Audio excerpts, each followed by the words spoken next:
There are some reports coming out of the Middle East that we could see a temporary ceasefire and the potential for hostages to be released by the terrorist group Hamas. Now, to chat about this in more detail is Lisa Daftari, our foreign affairs expert and host of the Foreign Desk, joining us once again from Los Angeles. Lisa, what has to take place in order for, number one, a ceasefire to take place? Well, you'd think that most people around the world would agree that the hostages should be released. We actually had a woman this week give birth as a hostage. She was 9 months pregnant when she was taken hostage over a month ago on October 7th by Hamas terrorist group. And it's crazy that the world, many people around the world, are calling for a ceasefire before they demand that the 240 hostages be released by Hamas, and it's crazy that they are talking about all the different consequences of war, the collateral damage, the damage inside Gaza, the death toll, without again talking about the first condition being that those innocent hostages, the civilians, are released. Now, Hamas still, like you said, has more than 240 hostages that they kidnapped from October 7th. What would they potentially want in return? That Israel doesn't maybe wipe them off the face of the earth? Well, I think it's the other way around. What they would want is probably their terrorists, thousands of terrorists. I think it's the number is about 6 or 7 thousand Hamas terrorists that are being held in prison. They want them to be released. Now, the reason why this would be a very bad idea is because some of the operatives in this attack were released in a different prisoner exchange for one Israeli. They gave back many terrorists, Hamas operatives, who again were involved in this attack. They have to eradicate Hamas. They have to eradicate these terrorists. They have to eradicate these operatives. It is what's best for the entire world. This is a terror organization that is on the U.S. terror watch list, on the terror list rather. And again, we're looking at the collateral damage, and I think a lot of people around the world and the mainstream media mostly is fixated on that. That's where you're seeing the footage. A lot of it's actually fake footage, but a lot of it's real footage. Obviously, there is a lot of death and destruction, but not looking at the origin of all of this. An attack that followed many other attacks, by the way, Hal. What people don't understand is if there is a ceasefire and Hamas continues to exist and these terrorists continue to operate, there will be more attacks on Israel. There will be more attacks around the world that are funded and trained by Iran's regime. So this is not something that anyone can take lightly. And again, starting off with the hostages being released. Secondly, there being some sort of I don't know, an understanding that, this is not something that can happen again. These are innocent civilians. I mean, after 9/11, there wasn't this, divide in the world or in the mainstream media of whether or not the United States should retaliate or whether or not the United States should see this as something that they deserved or they had coming. So, it's crazy how far we've come. It's crazy how social media has had a role in really brainwashing an entire generation to appreciate Osama bin Laden, which is what we saw this week on TikTok. Failure of an entire generation of parents to teach their kids right and wrong, to teach them love for country, whether it's Canada or the United States or European nations. We're seeing a lot of, whether it's immigrant families or others, hating where they live. I saw this really funny tweet. It's not funny. I think it's because it's just so accurate. It says it's very easy to burn an American flag, but if you really mean it, burn your American green cards, meaning, leave before you start burning the American flag on the streets of America. Lisa, we've talked extensively about Iran's connection to Hamas and Hezbollah, but a former official for Iran's Revolutionary Guard has been giving out some mixed messages lately. First, he says Iran will kill Western hostages he claimed his nation is holding. Then he backtracked and said, no, the targets are actually Israeli and U.S. military bases in the region. Well, which is it? Yeah, there's no confusion here. There are two enemies that have been the sworn enemies of Iran's regime from the day they came into power after toppling the Shah of Iran in 1979. It was the Islamic Revolution, which really changed the course of not just the Middle East, but the entire world by having an actual government of Iran, not the people, which we know the people are very much against it, but a government of Iran that supports global terror. It exports terror. And since then, they put money into Hezbollah. And now the Houthis, and of course Hamas, Palestinian Islamic Jihad, the one-offs, they're everywhere. Insurgencies inside Syria and Iraq, but they've always said there's the big Satan, which is referring to the United States, and the little Satan, which is referring to Israel. So they are against Americans, they are against Israelis, and this has always been their go-to. This is the narrative they go to when they want to get people to rally around the flag. They did it in the early 80s after coming into power by getting involved in the Iran-Iraq war. They fooled parents into sending their children into war by making them shaheed, into martyrs. And now they're doing the same thing. They're trying to get people to rally around the flag, but guess what, Hal? It's not working. For over a year, we saw the Iranian people coming out onto the streets in the Mahsa Amini protests. And if you recall Mahsa Amini, the 22-year-old Kurdish Iranian girl who was brutally beaten and then passed away from her for her injuries, just for showing a little bit of hair, not wearing her hijab in the proper Islamic manner. And again, thousands and thousands of Iranians coming onto the streets to say, we want regime change, not just in Iran, but around the world. We saw Iranian Canadians, Iranian Americans coming out onto the streets and protesting. And this is no different. This is exactly what we're watching. We're watching the tentacles of Iran's regime reach Israeli civilians.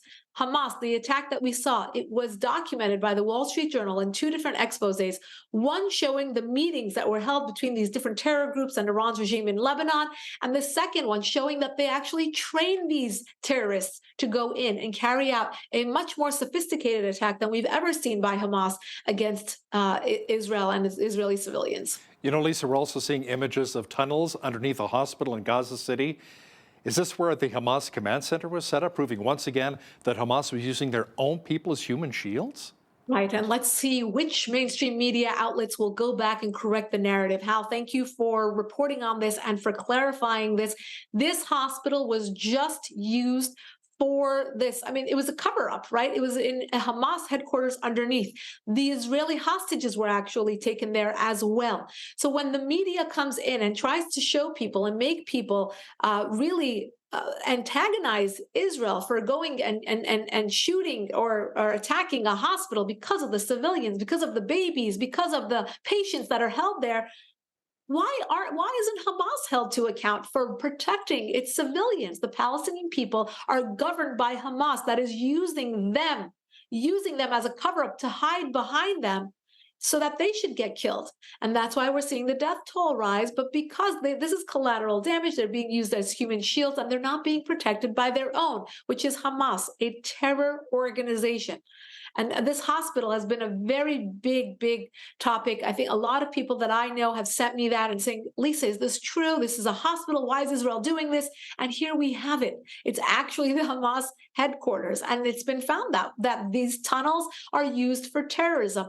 Every single resource that Hamas has used for terrorism and not for improving the lives of the Palestinian people. And there was even a British doctor who worked at Shifa confirms that the Gaza hospital in question was used for many non-medical purposes, saying if I went there, I would have been killed, shot dead. So there's different areas of the hospital. And Hal, I have to add, in 2005, Amnesty International reported that the Palestinian people are being basically victimized by their own because their hospitals are being used as terror hubs. So this is something that has been ongoing. It's been known by the international community that did nothing about it. Talk about the UN that gives all this money to UNRWA and to the Palestinian people without any conditions, without any preconditions, to go in and see what is happening to the Palestinian people and how their government is using them and killing them and not giving them a quality of life or access to medical care or access to proper schools where they're not being indoctrinated. These are the questions that we have to ask the international community that actually knew about these hospitals and didn't do anything about it beforehand. And you know, we keep hearing numbers from the Palestinian Health Authority that since Israel began attacking Hamas in the Gaza Strip, that more than 12,000 people have died and around 4,500 children. But Lisa, the health authority is run by Hamas. Obviously, people have died since the fighting has escalated in the region. But how can we trust these numbers? Right. This is the Gaza Health Ministry, which is absolutely Hamas equals Hamas, right? We even heard President Biden at a press conference at the White House. He was asked by a reporter, what are you going to do about these numbers? He said, I'm not going to trust them. Point blank, he said that. And I think that is, reassuring, at least coming from the Biden White House, which has been kind of flip-flopping on its support of Israel.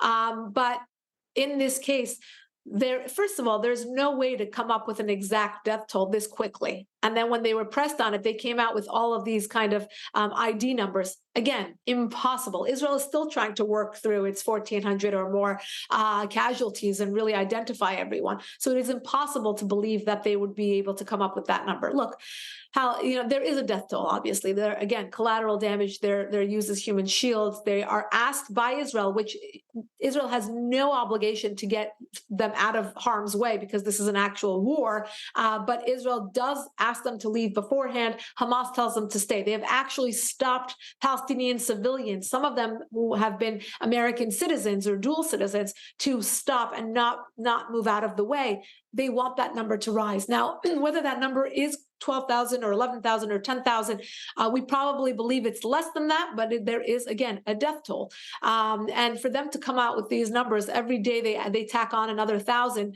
The Palestinian, I should say Hamas, has used the Palestinian people, to basically increase that death toll. We have seen Palestinian actors that appear in every single social media shot or in front of the New York Times, where they use, ketchup or paint as blood.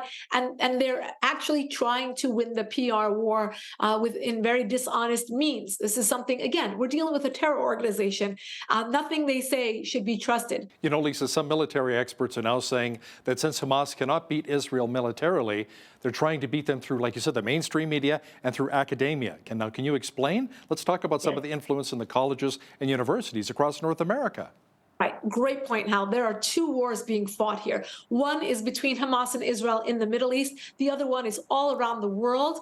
And I would say that Israel is actually losing that war. When you go onto social media, particularly TikTok, Instagram, poison, a lot of lies, no facts, and all very, very, very incendiary anti-Jewish, anti-Israel, anti-Semitic sentiments. Again, baseless. These are tropes. These are slogans. And whenever the arguments between the two sides are, in presenting the facts, and then you see again more calls for genocide. It's pretty horrific how far this has come. Again, you're seeing it at the university level. You're seeing it in academia. We had here in Los Angeles actual notes sent out by the teachers union for first and second grade teachers to teach their students that Israel is committing genocide. It's just horrific. A lot of narrative shifting, and again, members of Congress here in the United States, Rashida Tlaib, Ilhan Omar, AOC, we're seeing them promote a lot of this propaganda. The initial hospital that was hit, that was a lie. The mainstream media, many of them came out and corrected it. Rashida Tlaib has still not come out and corrected that. And so this is, again, a push to change the narrative, by all means possible. A lot of protests. We saw protests this weekend in Wisconsin with Nazi flags. We saw protests here in Los Angeles calling, again, from the river to the sea. That's a genocidal call to take Israel off the map. And no consequences, Hal. I think that's what it's really going to come down to. Will there be consequences on college campuses, protests? I mean, how far are we going to allow free speech to go when it's actually calling for the eradication of an entire race of people? I mean, and would this stand if it were about any other group of minorities? Jews make up 2% of the United States population, and I know much smaller populations all around the world, 15 million total, and yet they have no protection when it comes to calls for the eradication of the Jewish people. So again, two wars being fueled by very, very bad actors, whether it's Hamas or the far left.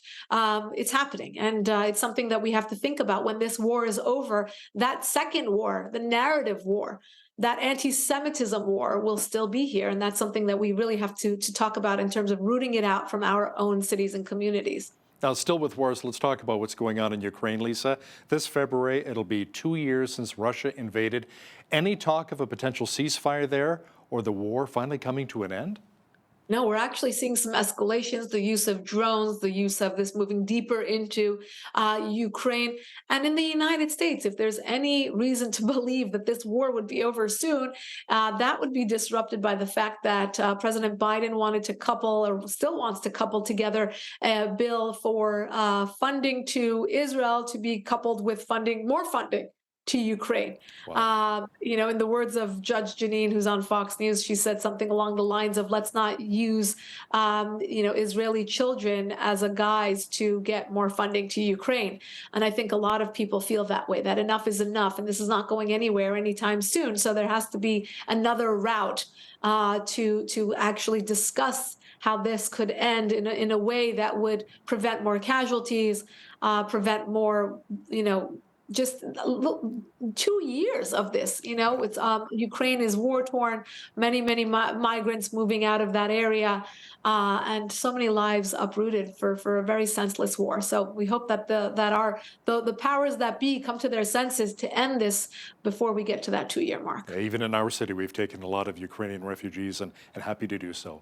She's our foreign affairs expert and host of the Foreign Desk, Lisa Daftari. Thanks so much for joining us today from Los Angeles. My pleasure. Thank you for having me.